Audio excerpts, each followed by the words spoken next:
بسم الله الرحمن الرحيم. السلام عليكم ورحمة الله وبركاته. راح نقدم لكم اليوم موديل حجاب للخروج. الموديل اللي راهو تندونس هذا العام، مستور ويعطيك فخامة، تلبسيه بكل أريحية ومهما كانت لاطاي تاعك راح يناسبك. هذا الموديل عبارة عن حجاب وفوقو جيلي، يعني بقطعتين.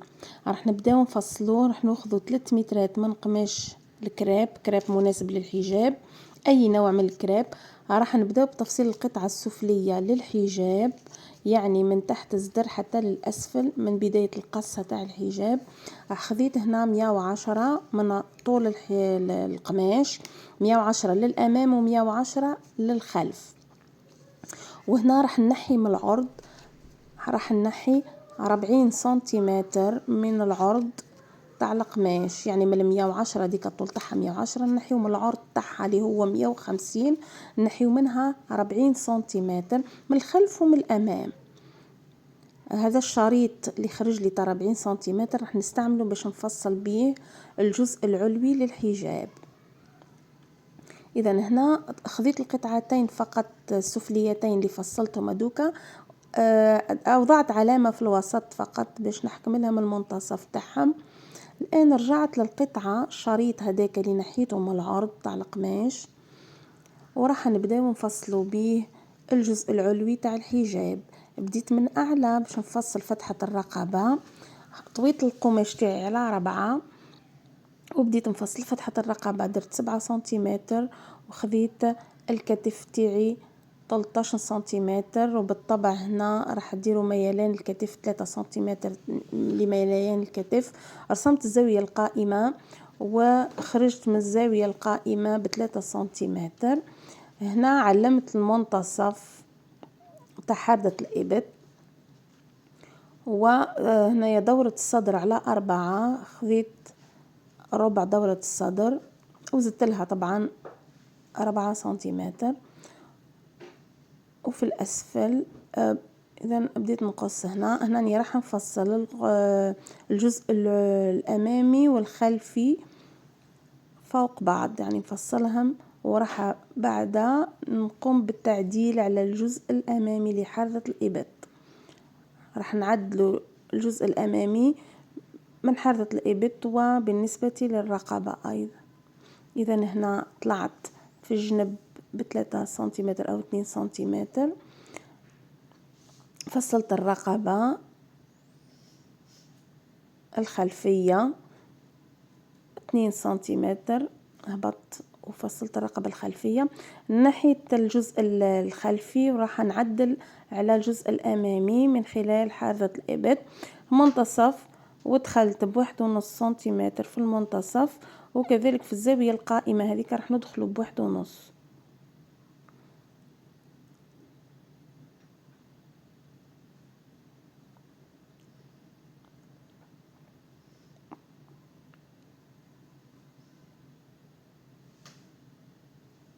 هنا راح نعاود نفصل الرقبة الأمامية.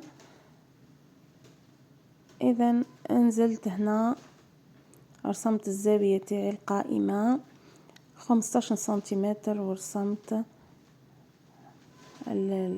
الانحناء، فصلت الرقبة تاعي.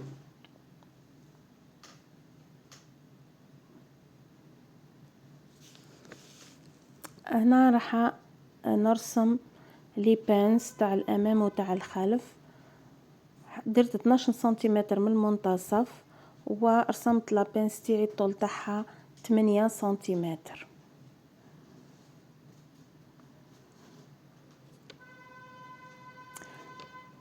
اخذت الجزء اللي بقالي من القماش، راح نفصل به الاكمام. طويته على 4، طول الكم خذيت 60 سنتيمتر.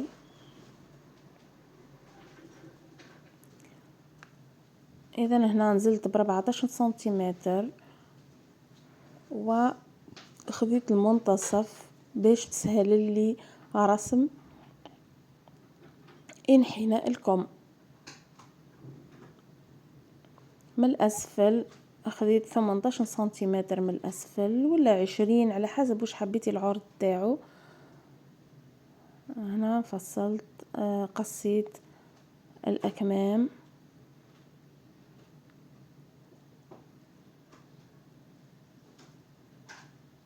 أخذت القطعتين اللي فضلوا لي اللي بقات لي من الشريط هذاك الأول، وقطعة اللي بقات لي من التفصيل تاع الأكمام، راح نفصلوا بيهم الجيلي هذيك اللي من الفوق، يعني القطعة العلوية اللي تلبس فوق الحجاب، وبعضهم فوق بعض. إذا الجيلي هذيك راح تكون مفتوحة في الأمام، لهذا درت طبقتها كطويتها في المنتصف، وبديت نفصل عادي. خذيت 7 سنتيمتر فتحة الرقبة، الكتف خذيت 13 سنتيمتر. هنا من الأحسن نزيدو شوية، نديرو 15 سنتيمتر كي تحبيها شوية زايدة هكا، ولا 13 سنتيمتر اللي حبيتيها ما تكونش خارجة ياسر على الحجاب. إذا الطول تاعها كيف كيما حبيتي، من 35 سنتيمتر حتى ل 45 سنتيمتر، على حسب الطول اللي حبيتيه وحسب طول مولاتها اللي راح تلبسها. اذا هنا في الحافة كانت يعني مستطيل فقط، مفصلت والو غير الرقبة وميلان الكتف فقط. خذيت الآن الرقبة الأمامية باش نعاود نفصلها، نزلت ب8 سنتيمتر في الأمام، ودرت تقويصة تاع الرقبة الأمامية. الآن خذيت الجزء اللي بقالي من القماش وراح نفصل أشرطة باش نربطوا بيهم الجناب تاع الجيلي هذاك اللي من الفوق.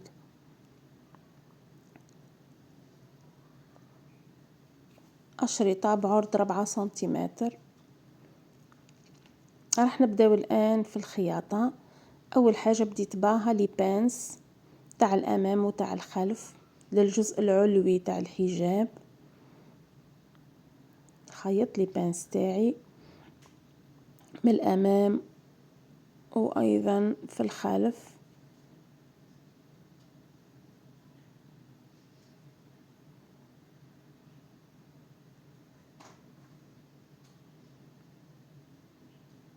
وراح نبدأ في القطعة السفلية تاع الحجاب، نبدأ نشكل لها لي بلي أو الطيات.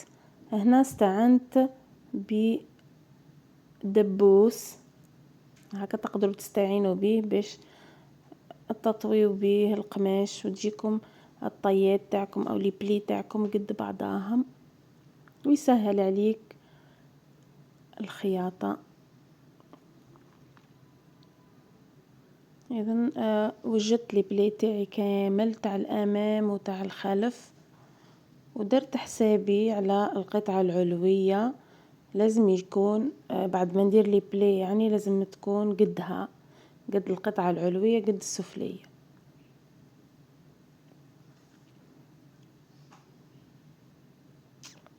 كملت خيطت لي بلي تاعي وكان هذا هو الشكل تاعهم، وراح نلصق القطعة تاعي العلوية على بعد 1 سنتيمتر.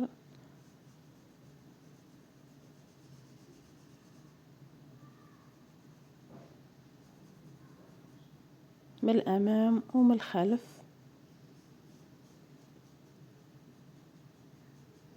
هنا قاعدة ندير في لي بلي تاع الخلف،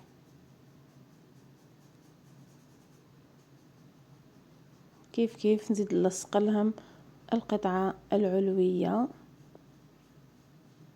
عفوا هنا تاع الأمام درت تاع الخلفية الأولى ودرك الأمام.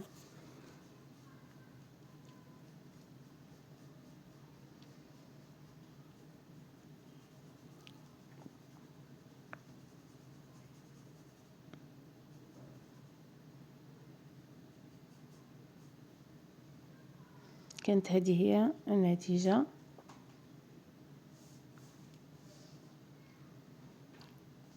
دركا راح نلصق الجزء الأمامي مع الجزء الخلفي. بديت بالكتف، نلصق الكتاف،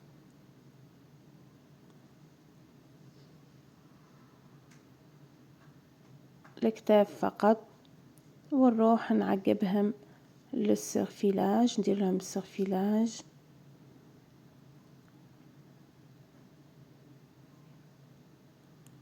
القصة اللي لصقتها والكتاف.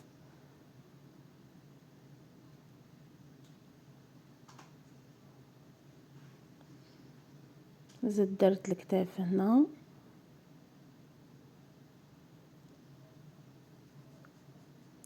وكملت الخياطة تاعي.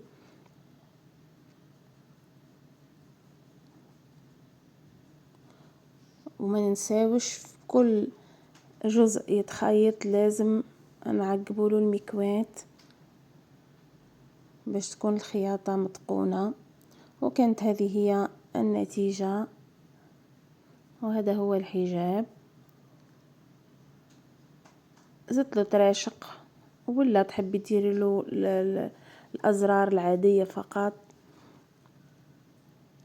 هذا هو حجابنا. نتمنى يعجبكم الحجاب، والمرة الجاية ان شاء الله راح نزيد نجيب لكم موديلات جديدة. وفي امان الله، والسلام عليكم ورحمة الله.